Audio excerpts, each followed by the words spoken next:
Welcome to The Daily Grind, a Bluff City Media daily podcast. Stepping up to the microphone is your host, Luke Hatmaker. Grab your favorite morning brew and let's get to the show.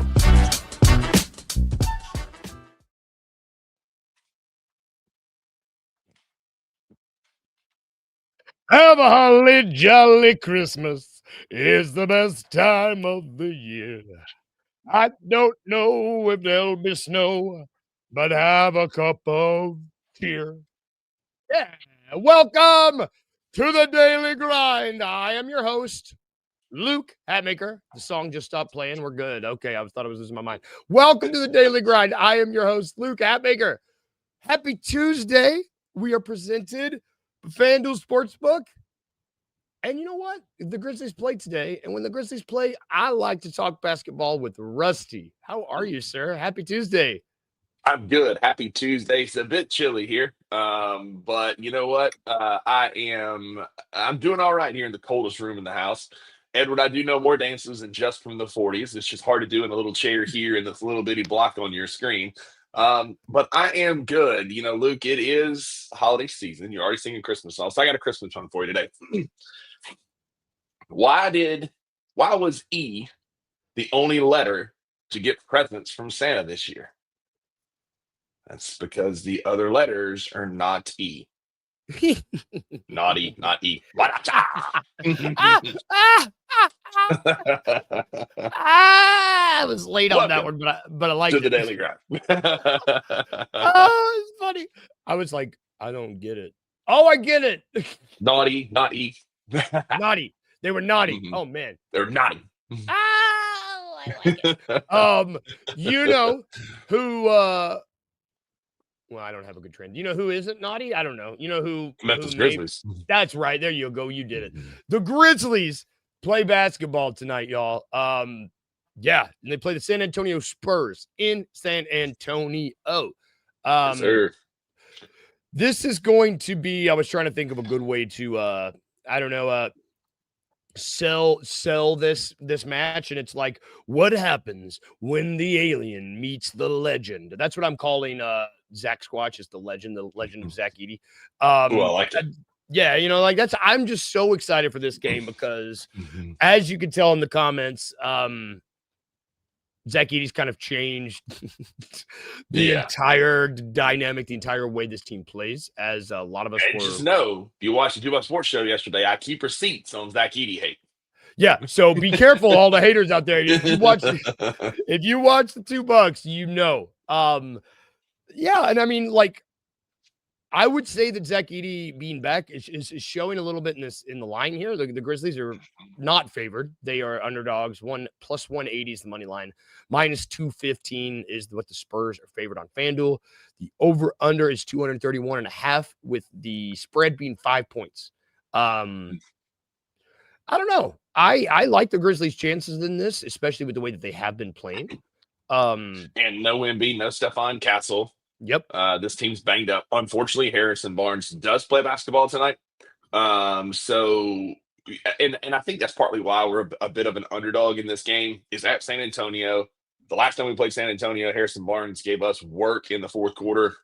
Yeah. And it's not surprising. You know, plus 180 on the money line is not overwhelming underdog, right? They're only San Antonio's minus 215, so it's not an overwhelming favorite.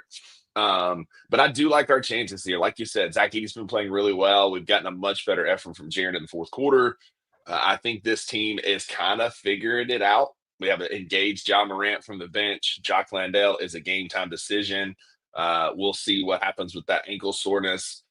But yeah, I like the direction this team is taking against some less-than competition. Tonight would be a good opportunity for Tomas to convince me that this will work against a good team. Yes, because I mean, you look at, we have been on this little win streak. We lost to the Nuggets on that road trip, but you know, like, all the teams we beat are these other teams that are kind of below us in the standings. It would be really nice to like really come out and a team that has been popping on it. A lot of the team, they were a lot of preseason people in the preseasons were like, the Spurs are going to be that team that make the jump. So if you can just show up and hell, get a win tonight, that'd be great news. Yeah, this will be the first win this season over a team with a winning record, over a team above 500. That would go a long way. It would also go a long way, as Jalen said here. If Triple put the clamps on Harrison Barnes tonight, we don't need another Harrison Barnes game. But I feel like this is a team that we can get. They're 13-6, I think is their record. What's their record? 13-6. They're 8-2 at home. This would be a good win on the road in San Antonio over a good team, just in time for Ja to be reevaluated. Let's figure out what we're going to do.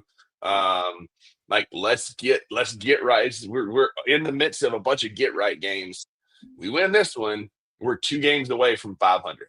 Yeah. Which we could belabor the point of this. We could break down this game. What do we want to see? What I want to do, because I think that until we get everybody healthy, I think it's going to be we're going to come in here and we're going to say a lot of the same things for these games. What I want to do, this was a fun exercise that I wanted to do with you. And shout out to everybody in the comments too. The comments are popping. I didn't say hello to everybody this morning. Thank you all for hanging out with us. Hello all. Basically, if you want to win tonight, feed 14. There's your game plan. yeah, there you go. Let's do a little exercise I wanted to give to you. So you mentioned Ja being reevaluated. We're coming around that mark, I would say. Let's fast forward a month. That's the fast forward noise. It's Frankie fast forward instead of Ricky rewind. It's much. I like that. Look, you come up with the character for Ricky rewind, and I'll be Frankie fast forward. I love it.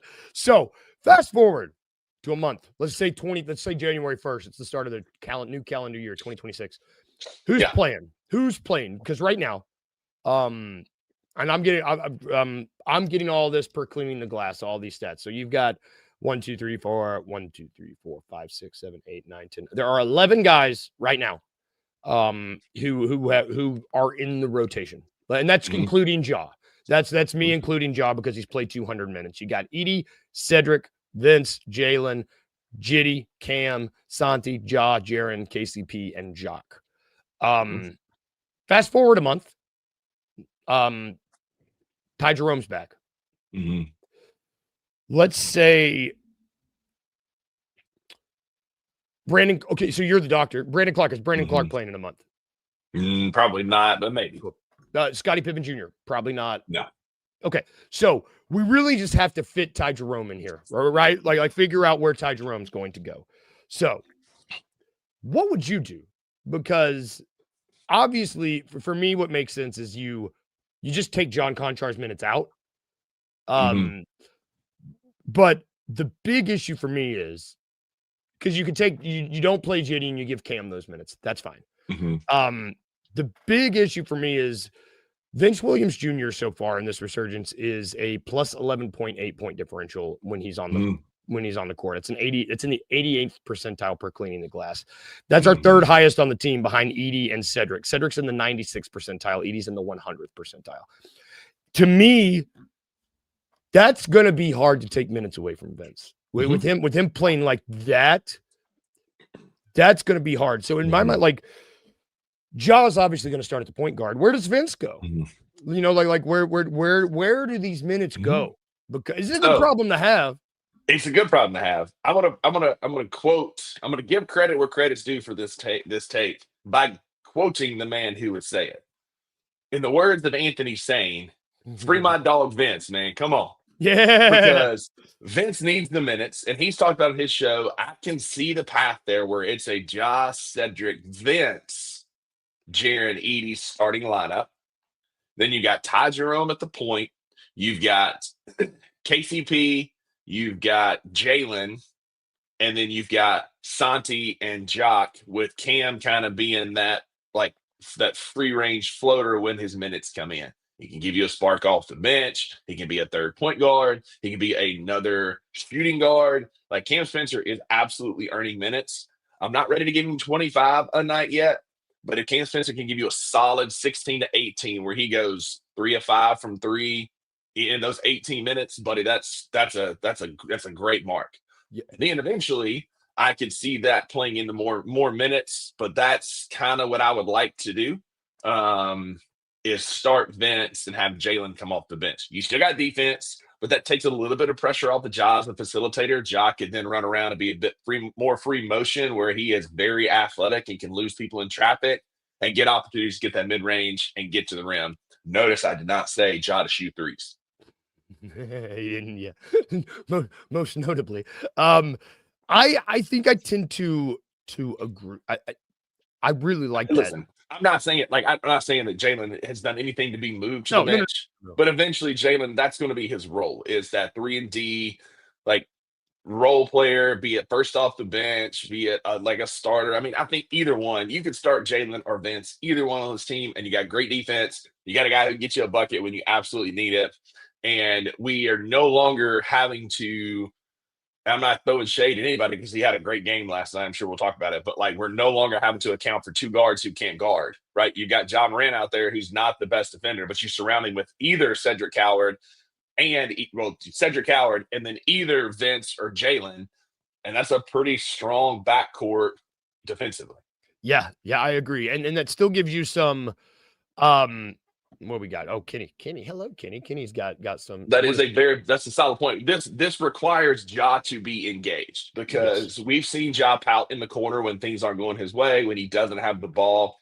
It happens. And so for that reason, I would lean a bit more Jalen. But I do see Staines' point behind Vince starting. Yeah, and you look too, and that's just who's playing the most minutes right now. The one person on this list and it's tough. The one guy who's getting a lot of minutes and who isn't really and you have to use like a lot of minutes. You have to use that term very loosely, given the system we run. Very well, a lot of minutes. Mm-hmm. The one guy that I'm like, man, but his play of late has made me change my tune a little bit. KCP, if we can get this version of KCP, he deserves to be in the rotation. Mm-hmm. But right now he's in the top 5 on the team in minutes played and in the bottom 2 on the team in point differential. Yep. I would like to see that kind of, balance each other out a little bit. Maybe, and we've seen that. Maybe his minutes go down, his point differential goes up, because we've got guys like KCP and guys like Cam, which when they are, we called J Huff our microwave last year. These guys are. We got a couple this season, and they're more like rather around the rim microwave. They're more away from the basket microwave, and that might be when you have Zach Edey terrorizing everyone. Maybe that's what you need. Like I said, this is a good problem to have. All that to say, it is. And the end of it, like all that to say, we have. Let me do this math really quick. Jalen, Vince, Cedric, and Zach Edey are all in the top 75% of the league when it comes to point differential. All 4 of them. Those guys need, when everybody's back, those guys need to play. Like that's bottom line. Those guys will need to play. And I don't know. The good thing about Isolo is the system. I mean, is it really a problem with Isolo's system when you have too many guys? Probably not, because he's going to find ways to play them all. We'll just see if it works tonight against winning competition. Like we've seen it work against bad competition. I don't know that that's a great thing, right? Like yes. Too much of a good thing is not a good thing, right? Like moderation. You eat chocolate in moderation. You drink in moderation. You do things in moderation. And I like his system. I like being, tricky and whatever. That's fine. It's gimmicky. But at some point, you've got to do what we do. And that's what I hopped on the Anthony Sain show for about 5 minutes yesterday when he had some technical difficulties. And that's what I said. Like, if you watch how the game flows, we start with Tumas' system where we're running these hockey lines every 4 to 6 minutes. People are coming in and out. You go bust your tail for 4 or 5 minutes and you come sit. But when it comes down crunch time, look at the last couple of games, what has happened. When we needed winning basketball, we threw that out the window. And this is as much to his credit as it is a detraction from his system, is we take away the hockey line rotation and we play our best players. Jaron and Edey played the final like 8.5 minutes the other night in that game. Yep. Because we needed the win. And we went away from some of that. And maybe if his little gimmicky system wants to run people to death early, and the idea is to save legs for our guys for later. I can hear that argument. But the problem is you can dig a hole against the Pelicans and the Kings and the And get back out. Spurs Yeah. even, Yep. and you can get back out. But if you're running these hockey line rotations and Ja's cooking and we're doing really well, but you take them out and then, Houston goes on a 18-4 run in the next 4 minutes, you're not digging out of that hole. And so I am waiting, and I've said this a couple of times. It's worth saying again. I'm waiting for the first time that Ja starts the game like 4 for 4. The middy's working. He's got a couple assists. And here comes Vince, or here comes Ty Jerome trotting up to the scores table. And Josh says, sit your ass down. I ain't coming out because I want a heater. I'm waiting on that to happen. Yes.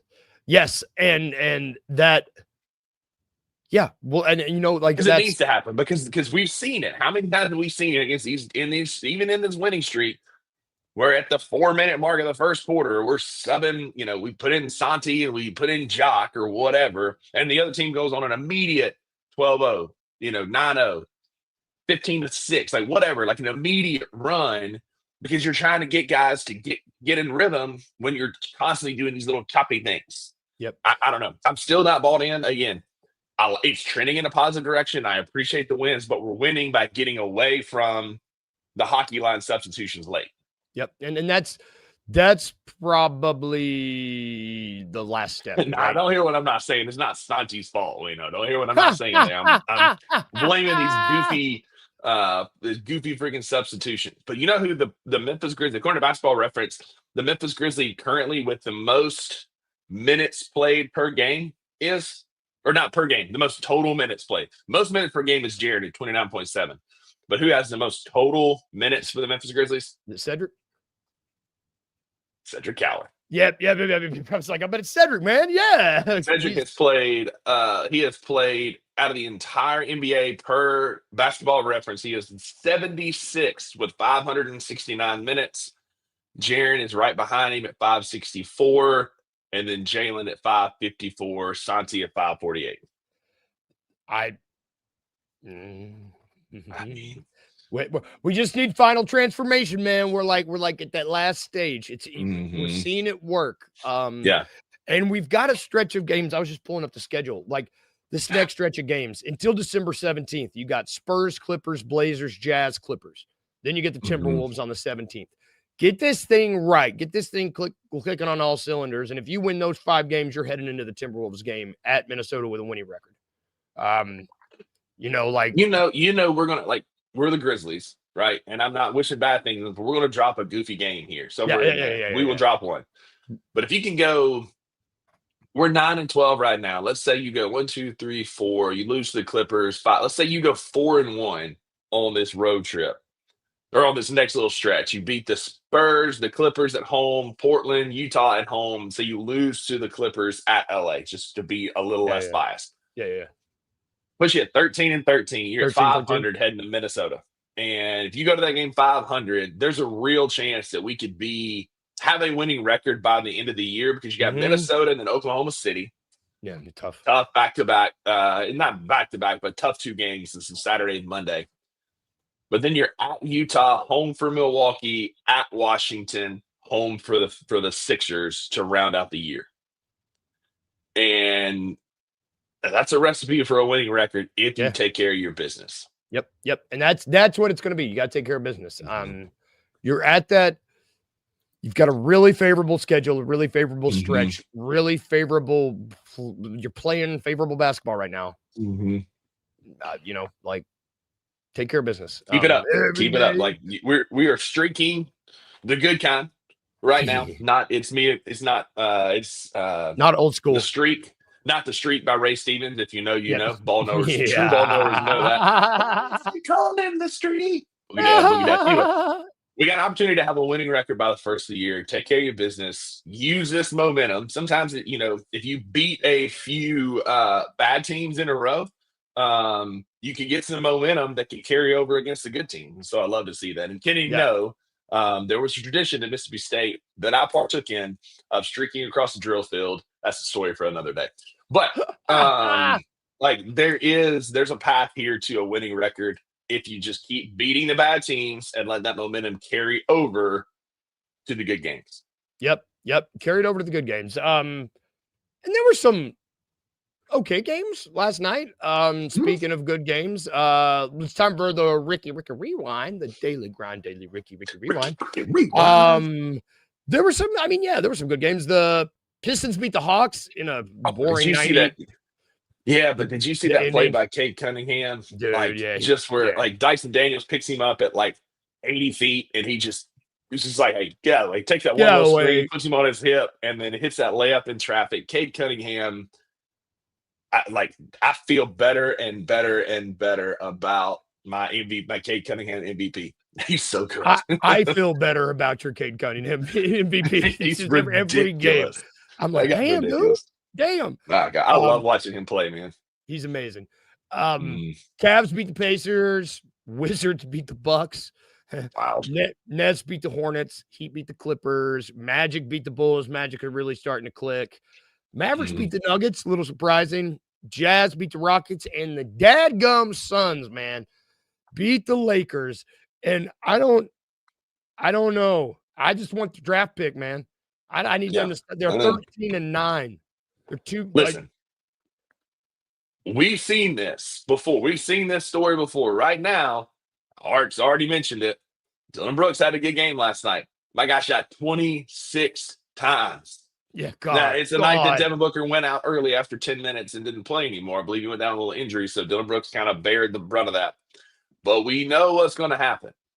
He's going to stop making those shots, and he's going to still shoot them. So, like, right now, the Suns fans are, feeling pretty good. We got Dylan Brooks. He's shooting the ball really well, blah, blah, blah. Like, straight around like an old Tom Turkey. But here's what's coming is he's going to take those 26 shots, and he's going to make 7 of them. There is – and I've got Dylan Brooks' jersey upstairs. If I wanted to take – you know what? We're about to take a break. I might go grab it. I'm not going to. I still want to comment. But, like, I got his jersey upstairs. I like Dylan Brooks. This is not shade. But we know we've seen this before. It's called statistics. It's called math. It's if you look at what he has done he will regress to the mean. There is a mean in there. There's a mean. There's a mean in there. And there's a reason we miss him for the culture and not for the hoops. There's a reason that he goes to a place, changes the culture after like 2 or 3 years, wears out his welcome, and then goes somewhere else and does the same thing. He did it with Houston. He's doing it with Phoenix. He's a great culture changer, but nostalgia is a hell of a drug, and revisionist history the same. So, anyway. Yeah, it is. Let's take a really quick break. Yeah, that's enough of foosball talk. Like I said, Grizzlies don't play tonight, but we do have a little bit of NFL action to talk Grizzlies about. do play tonight, right? Yeah, good. Yeah, play tonight. Yeah. No NFL tonight, but we are going to talk some NFL because boy howdy. We're right as of now, it's a rematch of the 85 Super Bowl, and I can't wait. I know why you want to talk NFL playoffs here. Woo! Right after this break.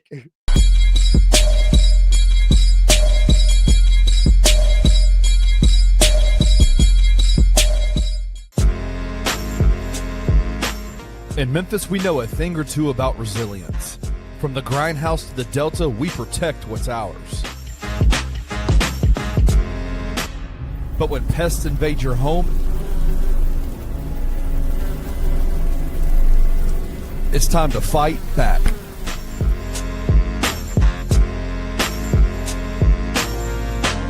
Grade A Pest knows how to handle what crawls, flies, and bites. With local experience and guaranteed results.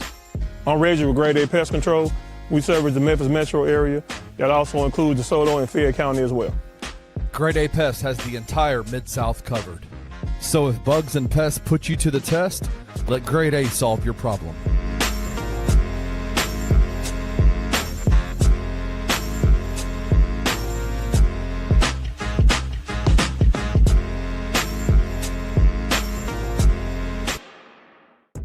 I'm gonna say this in my chest out now. This we watching on the court, bro. Don't tell me that shit look bad, bro. Don't tell me. Islo had his hand, nuts in his hand the last couple weeks. Like, y'all, they better figure this shit out. Jalen Wells says we know what we're doing. Like, we know what we're doing, what we're trying to do. That type of shit matters, bro. But y'all and Islo got into it. everybody had their solutions. It was like, you got to fire Isolo now. Oh, John's still immature. You got to trade John now. What was I saying over here? No, man. They need to sit their monk ass down and figure this shit out. Isolo got to be in, John got to be in, and they'll figure this shit out. And I still think the shit that Isolo doing is fucking weird. Like, and expecting this shit to work is crazy. But I could not say I feel the same way about this shit I felt 2 weeks ago, bro. I ain't saying I'm about to say this shit look good, though, man, for real. Tune in to the Anthony Sain Show Monday through Fridays at 1 p.m. live on the Bluff City Media YouTube channel.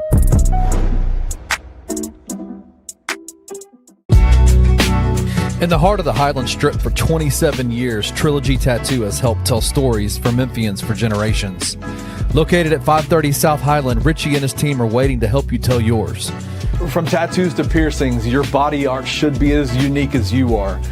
Voted a Memphis Flyer top 3 tattoo shop in the city of Memphis since day one.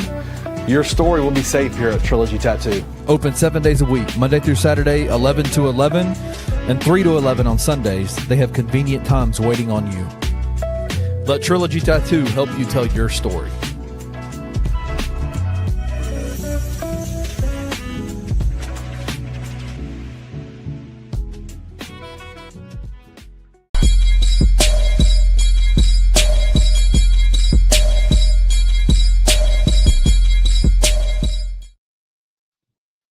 Welcome back to the Daily Grind, where we are proudly presented by Trilogy Tattoo. You saw them there. We are also presented by Grade A Pest Services.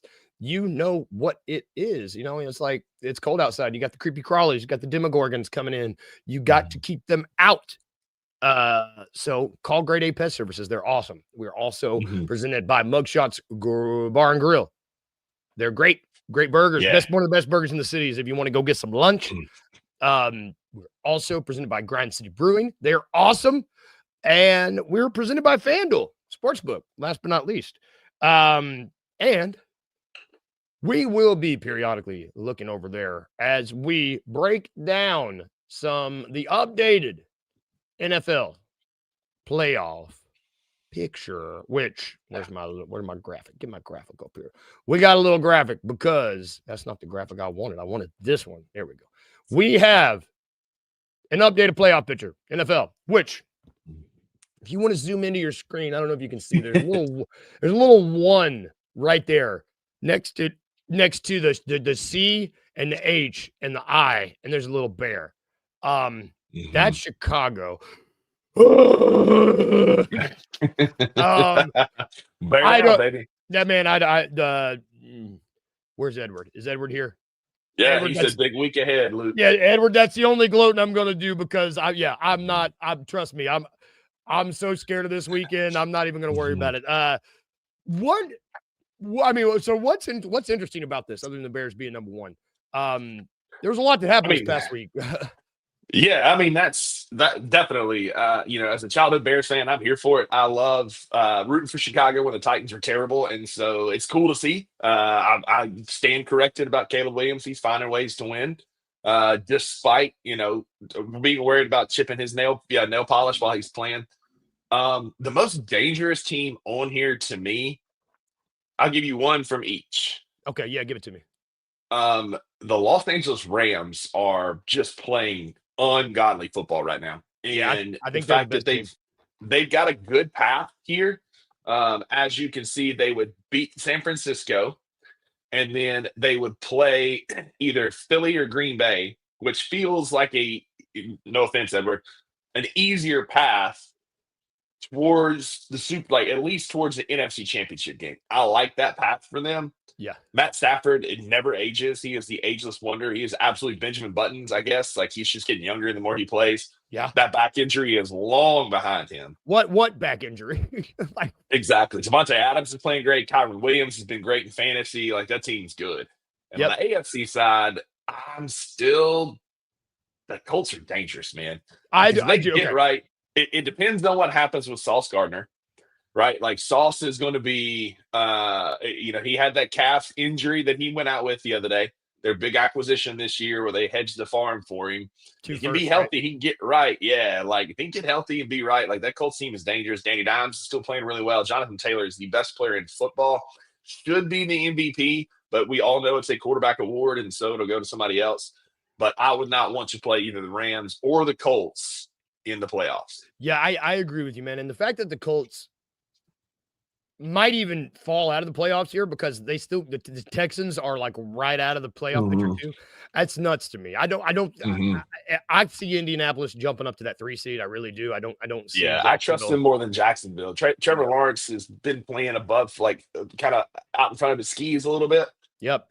I think that Jacksonville team would be the one that kind of come crashing down. Yep. And over on, like you said, the team, I mean, kind of flip side of the coin, the team that I would be most, I agree with you. I think the Rams are the best team in the NFC. And the team that I would be most scared to face if I was them are the Seahawks.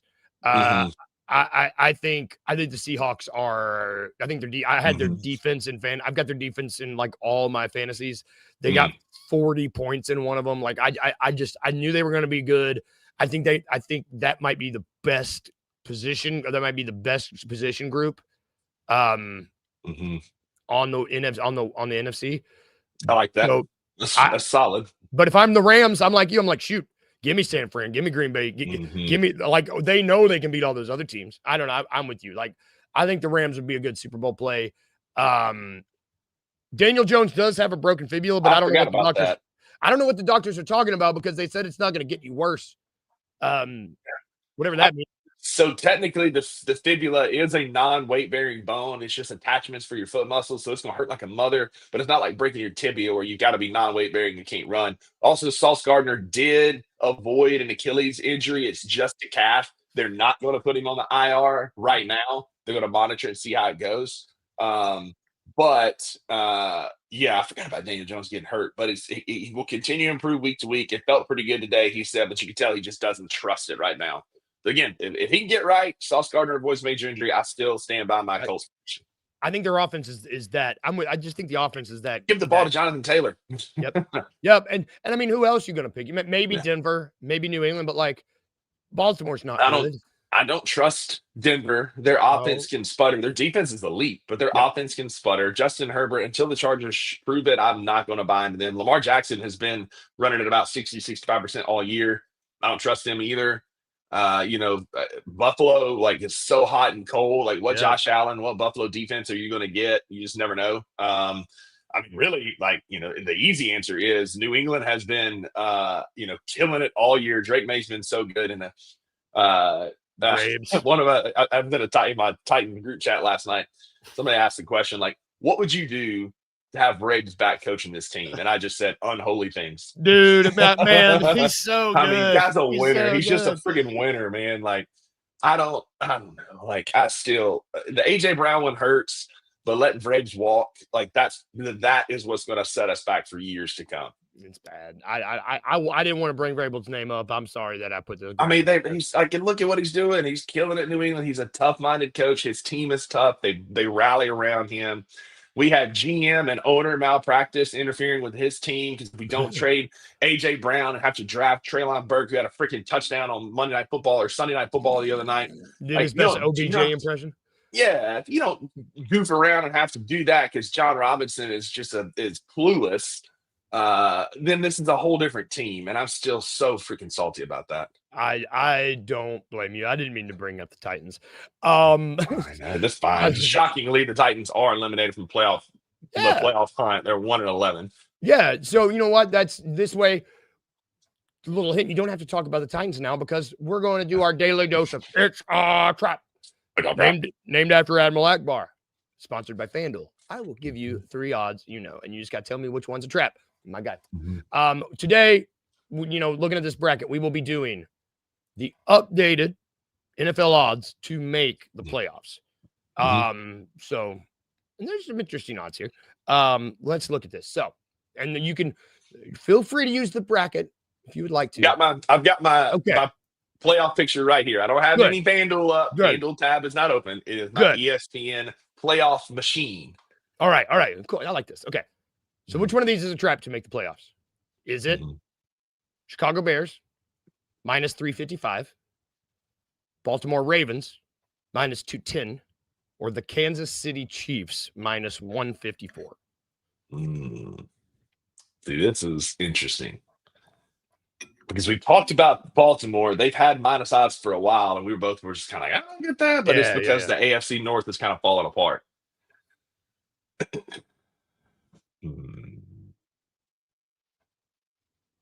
Kansas City also has had really good playoff odds, but minus 154 feels like a little much for them right now.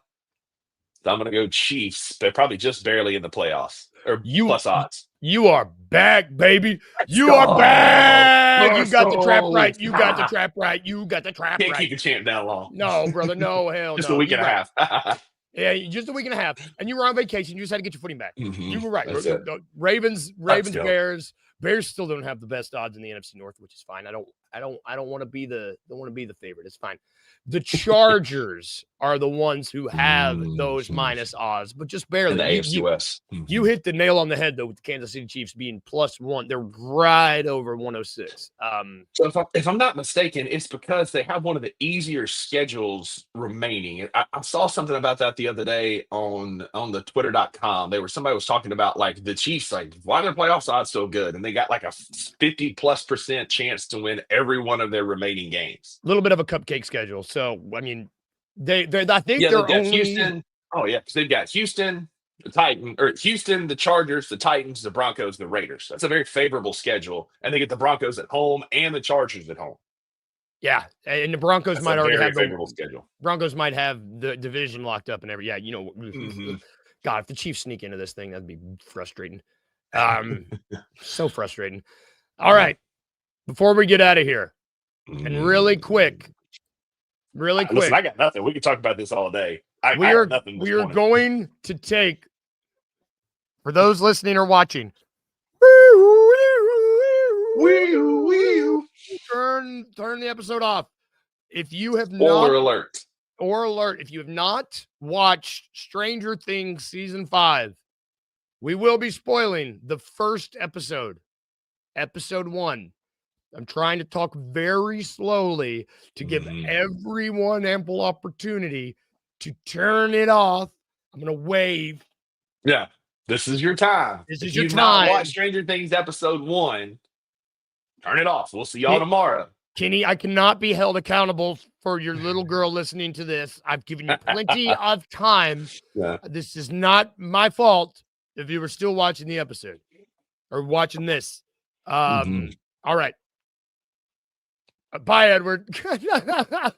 No. All right. I'm only one. Real quick, I do have to, did you finish Edward's right. Welcome to Derry is amazing. It's so well done. A Netflix little thing for y'all to watch. The Perfect Neighbor. It's from the body camera footage of this woman who was calling the police on these kids in their apartment, and something happens. It's chaotic. The first 20 minutes that we were kind of like, I don't know if we're gonna like it. After that, it explodes. I meant to talk about it 2 weeks ago, but watch Perfect Neighbor. Been getting ads for it. It's good.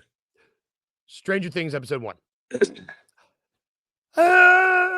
I don't know if I get stressed out more by a show than Stranger Things. I was it stresses me out so much. And I only watched one episode. I had to take a walk after episode 1 before we went into episode 2.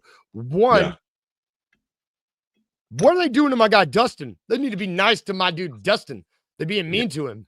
And he also I don't love his attitude right now. I understand he's going through it. I'm going through it. I miss Eddie as well. Eddie was the man. I understand. I get it.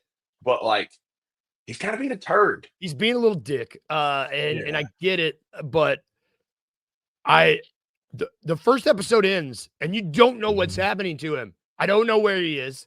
I'm going to watch the second episode today. What is Mr. What's It? The damn, I don't like. Who's Mr. What's It? Who's Mr. What's It? I know, and I think it's a bold move making a new main character in the last season. I'm assuming that Molly Wheeler. I don't like that actress. Sorry, little girl. If you're a fan of this, it's just, I don't like kids. I don't like kids. No, that's not true. I love kids. Kids, actors, and actresses. As an actor myself, I'm watching them. I'm like, I don't believe this. Where's your vulnerability, child? Which is that's my fault. It's a me problem. But Yeah, like, sure. I'm just, and Will Mhm. is like in being able to like see it's like Mm-hmm. in Harry Potter when Harry was seeing through the eyes of the snake. Yep. Maggie And said the same thing. He's very much like he's in his Harry Potter arc. Aquamincy or whatever it's called. Mhm. And it's just like so he's the Demogorgon. The whole Mhm. fact that they're just going into the Upside Down and put a metal strip on it, I was like, Yeah. I don't know. I'm one episode in. I'm in love. I love all the 80s stuff. People are saying it's too 80s. Get out of here. I love that. It's just I love it too. Like the Mm-hmm. costumes, everything. I really, really enjoy it. My man Steve, Mhm. still the man. Rockin' Robin.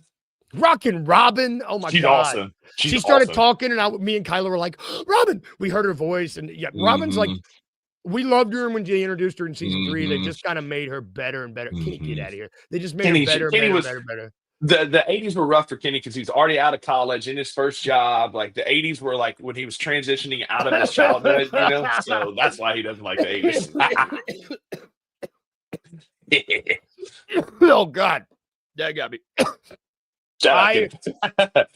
And the fact, I'm trying to be very careful because I've already I seen all of it. know, I know. Like the crawl is awesome. Like how they work it out, the plan, Rockin' Robin, like giving the clues, like it's so well done. I am very excited to finish, and it was a great first episode of a new season. They do the only character that I wanted that I didn't get was Lucas's little sister. And I don't Mhm. know if I hope she shows up. I don't know if that was a Mhm. problem of the little girl just growing really big. Mhm. I'm gonna wait and see. And my man Lucas looks like he's 40. I feel really yeah. bad. I feel like they all look like Mhm. young men, but like Mhm. Dustin looks like a 40-year-old man. Lucas looks Yeah. like he could hoop for the Suns. Like Luke got muscles. Like he's a dude. When he walks up on Dustin at his locker, he's just all like yoked. I was like, that's the a kid. dude. That's the dude that we were like, Mhm. that kid can't be in high school. Like, Mhm. like when you're playing basketball, the parents are like, that kid's not in high school. Where's his birth certificate? That's that. Yeah. I don't know. I'm just I'm so excited to see where it continues to go. Vecna was only in the first 5 minutes, and it scared the living daylights out of me. It might be one of the scary. We've talked a lot about how scary Vecna is. Mhm. I don't know. I just can't wait. I'm not going to. I'm going to see. I think we might. Well, we'll see. What do you think? What do you think's coming? I have no idea. I think Will is obviously of importance, and I don't know if he's going to be a force of good or a force of evil. Because I know they got all the goop out of him in season 2, but did they get all the goop? We didn't see the goop. Looks like it was a lot of goop. I don't know if it's goop. Whatever Vecna Goop is a good word for it. Goop. Whatever Vecna was putting in him, it was a lot. It was goop. And I just don't know. I mean, he still gets the neck tingles even in season 4, right? Like that's still a thing. And he got all dizzy, like he was like, I don't know what's happening. I don't know what's happening. And that was new. He got the goosies, but he got something new. And so I don't know. Kyla's got work all day today, and when she gets home, I'm just gonna be like, I know you had plans, but they're canceled. The second episode is a bit shorter. It is a bit shorter. It's like 58 minutes, right? It's less than an hour. Okay. And then the rest of them are over an hour, right? Yeah, a little over an hour. Yeah. Okay. And then we wait till Christmas. Christmas Day, you get 3. And then New Year's. And then New Year's, you get the final one. That's 2.5 hours. What are they doing? Buddy, Like I need you to hurry up because like there's so many things I know. talk about. There's so many things like you got to be careful of social media because like there's spoilers everywhere. I've avoided I've I've avoided it. Like stockpiled some Stranger Things memes that I've sent to Maggie that I want to send to you that I can't yet because you haven't finished it. So I need you to finish it because I've got some funny like reels and memes to send you. Give me a couple days. Give me like 48 hours because Sure. once I'll started. give you till the weekend. Give me but till the on weekend. Saturday, I'm just going to send you 30 Stranger Things reels, and if you haven't finished it by then, that's on you. That's on me. That's on me. It's akin to not turning the episode off during the spoiler warning we gave. It's the exact same thing. That's it. You have been warned. You have been warned. I'll give you till Sunday. You have until Sunday. On Sunday, you're getting 30 reels. And then sorry. Damn it. That's going to shoot it for our show today, y'all. Thank you all for tuning in. Thank you. If you stuck through the spoiler warning, either you're insane or you've seen the show, so thank you. We will be back tomorrow to hopefully celebrate a Grizzlies win. We'll see. Thank you to all our sponsors. Thank you, FanDuel. Thank you, Trilogy Tattoo. Thank you, Mugshots. Thank you, Grind City Brewing. Thank you, Grade A Pez Services. We love all them. And stay tuned for it. We got a full slate of shows today. We got the $2 at 11. We got Sane at 1. We had the No Bluffing Pod Monday night. Monday night. It had Evan and Jared on it. It was awesome. Really well done. Awesome. And like humble brag, like yesterday's $2 show was really good. We talked Zach Edey, we talked the coaching carousel, the new coaches that are in. We gave you our favorite and least favorite hire. And Drew was a really good sport when I called his little ass out about some of his Zach Edey takes. It was amazing.